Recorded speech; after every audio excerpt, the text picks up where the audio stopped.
Hello friends, unique recipe with Roksona চ্যানেলে তোমাদের সবাইকে স্বাগত। আজকে আমি রান্না করছি ভেজিটেবল পেঁয়াজি। রমজান মাসে ইফতারের টেবিলে পেঁয়াজি ছাড়া ইফতার টেবিল প্রায় অসম্পূর্ণই থাকে, তাই সেই অসম্পূর্ণকে সম্পূর্ণ করতে আজ মুচমুচে ভেজিটেবল পেঁয়াজি বানানোর রেসিপি নিয়ে হাজির হয়েছি। সবজি পেঁয়াজি কি কখনো খেয়েছেন আপনারা?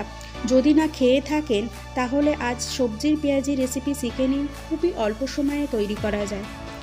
ভিডিওটি না টেনে তোমরা প্রথম থেকে শেষ অবধি দেখবে। আশা করছি আমার এই ভিডিওটি তোমাদের খুব ভালো লাগবে। আর ভালো লাগলে লাইক, শেয়ার এবং সাবস্ক্রাইব করে দিও, আর পাশে থাকা বেল আইকনটি প্রেস করে দিও। চলো তাহলে আমরা চট করে দেখে নিই এই রেসিপিটি তৈরি করতে আমাদের ঠিক কী কী উপকরণ লাগছে।